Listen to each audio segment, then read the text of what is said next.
Terima kasih Anda kembali bersama kami. Kita lanjutkan dialog kita pemirsa. Ya ini Mas Toto, kalau kita lihat mereka kan sekarang sudah turun gunung semua. Kira-kira kalau menurut Anda dari segi seorang pollster ya, surveyor ini siapa yang paling all out dan kira-kira strategi mana yang mungkin akan paling efektif?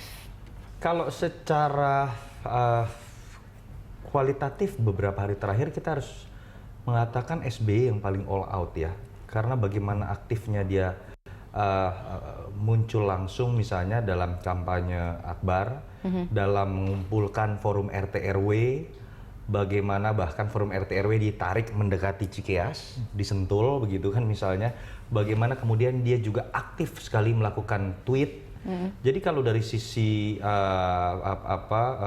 secara kuantitatif dan kualitatif beberapa hari ini yang memang paling terlihat all out adalah SBY. Tapi kalau pertanyaannya lebih lanjut mana yang efektif, yang tadi saya katakan sebetulnya masyarakat Jakarta terutama yang rasional itu juga tidak merasa cukup nyaman kalau melihat seorang calon yang seakan-akan hanya menjadi boneka dari kekuatan lain yang lebih besar. Dan tadi saya sudah katakan sebetulnya baik Anies, baik Ahok ataupun Agus itu memiliki potensi tersendiri, memiliki modalnya tersendiri menjadi sosok yang bukan independen lah, katakanlah memang mampu untuk memimpin Jakarta. Tapi ketika kemudian dia diganduli oleh statement-statement yang seakan-akan terlalu melindungi, statement-statement yang seakan-akan kemudian membebani bahkan, itu menurut saya malah bisa jadi bumerang. Oke, jadi justru strateginya saat ini itu tidak tepat gitu menurut Anda? Dalam konteks SBY, Ibu Mega hanya berbicara dalam konteks yang sangat besar loh. Dia tidak pernah berbicara program, dia tidak membela Ahok ketika diserang masalah reklamasi, terkait dengan isu sumber waras dan segala macam, penggusuran, biarkan dia sebagai incumbent membela dirinya sendiri, sehingga bisa menunjukkan kapasitasnya. Tapi ketika terkait dengan isu kebangsaan, dia muncul. Pak Prabowo juga sama, dia tidak masuk belusukan dari awal, mengatakan bahwa saya kalau ingin saya jadi presiden kemudian pilih Anies, tidak, itu hanya menjadi gong setelah orang melihat bagaimana penampilan Anies di debat, setelah orang melihat bagaimana Anies kemudian menjadi antitesa dalam beberapa kebijakan incumbent. Nah, Agus kemudian tidak terlalu banyak memunculkan hal-hal tersebut, tetapi kemudian sekarang saya harus mengatakan lagi-lagi dibebani oleh bagaimana sikap ayahnya yang bahkan menarik isu pilkada ini seakan-akan bercampur aduk dengan isu nasional. Disitulah kemudian menurut saya Agus akan semakin tenggelam. Jadi walaupun sudah all out tapi justru negatif dampaknya menurut Anda? Efeknya malah negatif. Oke, baik Pak Ikrar. Yang jelas buat saya ya, memfokuskan diri atau mengutamakan kampanye-kampanye negatif, itu buat saya itu menjadi bumerang. Ya, ini beda dengan Anies. Anies berupaya untuk menghancurkan kredibilitas Ahok Jarot melalui pernyataan-pernyataan yang tegas ya, dengan pilihan-pilihan yang tegas mengenai program pembangunan misalnya. Terlepas dari Anda suka atau tidak suka, dia misalnya mengatakan mengenai saya akan stop itu reklamasi pantai ya. Kemudian saya mau perbaiki transportasi Jakarta. Mungkin yang dia maksud seperti di Hong Kong, walaupun dia tidak ngomong gitu. Walaupun buat saya ini juga bisa menjadi batu yang atau bola muntahan yang baik juga buat Ahok Jarot ya. Masukkanlah kepada incumbent. Masukkan dan kemudian Anda tahu sekarang Ahok berani mengatakan kalau saya terpilih lagi Transjakarta bisa kok saya gratiskan misalnya gitu kan. Jadi hal-hal semacam itu harusnya juga dikeluarkan oleh pasangan nomor satu. Ya, bukan cuma misalnya mendelegitimasi Ahok khususnya sebagai Gubernur DKI Jakarta. Saya beri contoh misalnya ketika pasangan nomor satu itu memberikan kesempatan kepada cawagupnya Silviana Murni untuk kemudian mengkritik pemerintahan Ahok Jarot, itu buat saya menjadi bumerang benar. Kenapa demikian? Karena biar gimana pun Silviana itu adalah bagian dari pemerintahan Ahok Jarot. Kita ada penelpon yang akan bergabung bersama kita dari Jakarta, Pak Marulov, silahkan dengan komentar Anda, Pak.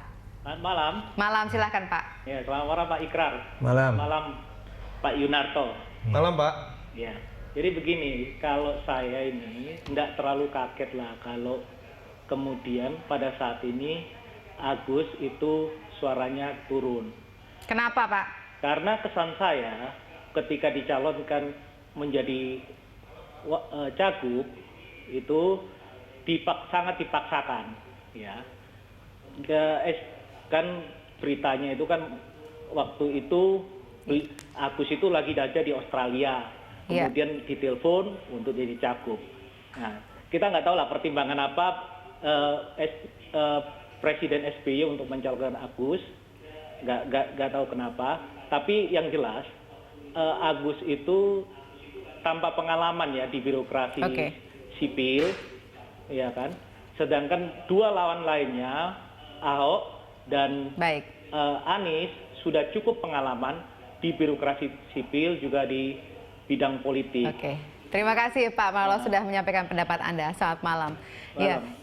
Baik, kita teruskan dialog kita. Jadi memang kalau kita dengar dari pendapat itu memang dikatakan Agus tidak punya pengalaman. Apakah karena tidak punya pengalaman inikah sehingga harusnya seorang SBY harus turun gunung begitu jauh, all out seperti itu, misalnya Pak Ikrar?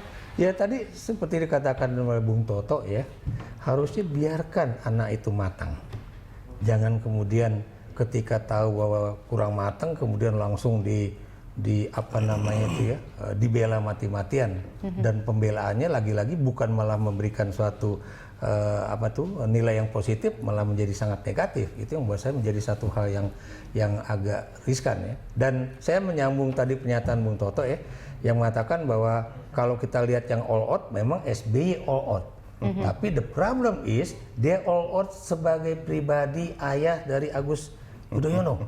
Bukan dia kemudian menggerakkan mesin Partai Demokrat khususnya, dan mengajak teman-teman di PKB, P3 dan PAN untuk kemudian juga menggerakkan mesin partainya untuk memenangkan pilkada ini.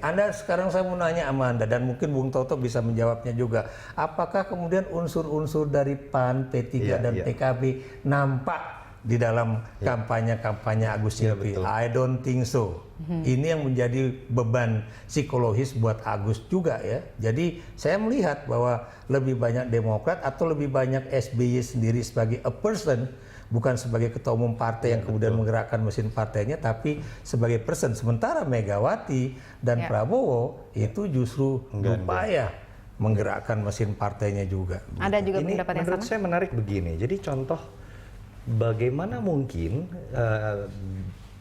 PAN, PKB dengan P3 misalnya dalam hal ini bisa ikut all out dan ikut dalam skenario dan ritme yang dibangun oleh SBY dalam menyolidkan kekuatan mesin politik.